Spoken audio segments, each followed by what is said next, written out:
इंद्रायणीचं पसायदान. दिनांक 28 फेब्रुवारी. मी आणि माझ्या प्रतिमा. लेखक संतोष मोतीराम मुळावकर. अभिवाचक अमोल पद्मनाभ पोफळी. आज राष्ट्रीय विज्ञान दिन.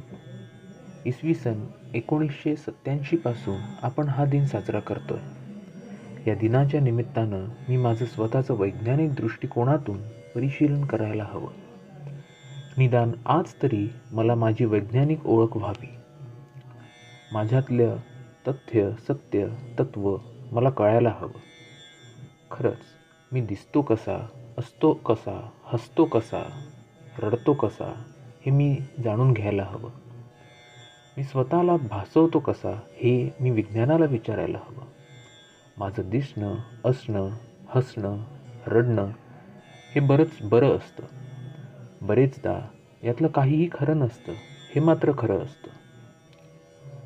माझ्या भासापेक्षा माझे आभासच खरे असतात.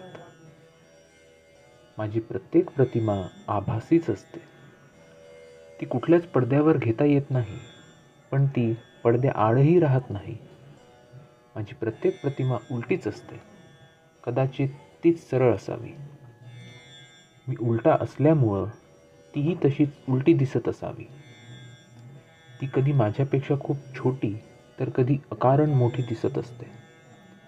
खरं म्हणजे खोटी असली तरी तीच माझी खरी प्रतिमा असते. खरं म्हणजे मी दिसतो कसा यापेक्षा मी असतो कसा अशीच माझी प्रतिमा दिसत असते.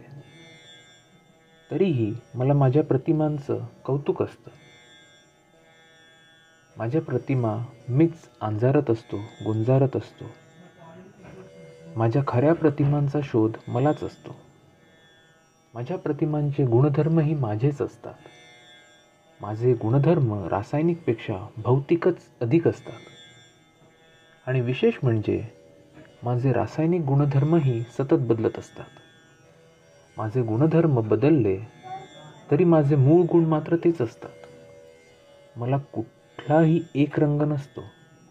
समोरचे रागरंग पाहून माझे रंग नेहमीच बदलत असतात. माझ्या गंधधर्माचीही कथा रंगधर्मासारखीच असते. माझ्या धर्मग्रंथीही पांघरून पाहून पाय पसरत इतरांच्या धर्मग्रंथींच्या पिवळणुकीतून मग्न असतात. माझी बाह्यरूपिकी अनेक थरांखाली दबून गेलेली असते. माझ्या अंतर्रूपिकेचा तर मला थांगपत्ता नसतो. बाकी मी ज्वलनशील असतो. मी स्वतः जळत असतो आणि इतरांच्या जळण्यालाही मदत करत असतो.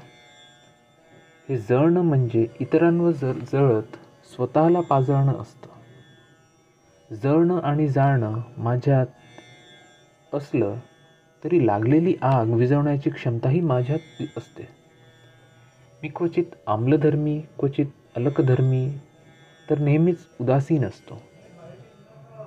उदासीनीकरणाच्या प्रक्रियेत मला मजा वाटत असते. कोणत्याही प्रक्रियेत माझी भूमिका ऋण उत्प्रेरकाचीच असते. कोणत्याही प्रक्रियेत मी शिरलो की प्रक्रियेचा खोळंबाच अधिक होतो. मी स्वतःचं कितीही गुणात्मक पृथक्करण केलं तरी माझी मूलकं मात्र मला सापडतच नाहीत. सापडतात ते केवळ माझे अवक्षेप. तरीही मी सगळ्याच प्रक्रियांमध्ये शिरण्याच्या प्रयत्नात असतो. माझ्याशी अभिक्रिया साधणाऱ्या अभिक्रियकारकाच्या प्रतीक्षेत असतो.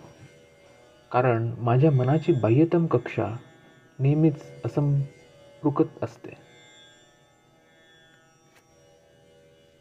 तिचं अष्टक पूर्ण नसतं.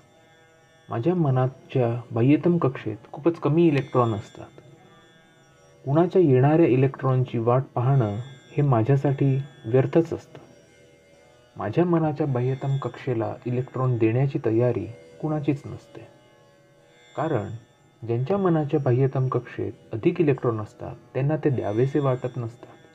आणि ज्यांच्या मनाच्या बाह्यतम कक्षेत कमी इलेक्ट्रॉन असतात ते इलेक्ट्रॉन दिले तर आपलं काय होईल अशी चिंता त्यांना असते. म्हणून कमी असले तरी माझेच इलेक्ट्रॉन इतरांच्या मनाच्या कक्षेला मी देत असतो आणि त्यातच मला जीवनाचा आनंद सापडत असतो. कमी असले तरी इतरांना दिल्याने माझ्या मनातले इलेक्ट्रॉन कधीच संपत नाहीत. कुणी घेवो न घेवो आपल्या मनातले इलेक्ट्रॉन देत राहावे. सगळ्यांशी ऋणाचा अनुबंध साधत राहावा. या ऋणानुबंधातच राष्ट्र घडत राहतं हे मला कळालेलं असतं. धन्यवाद.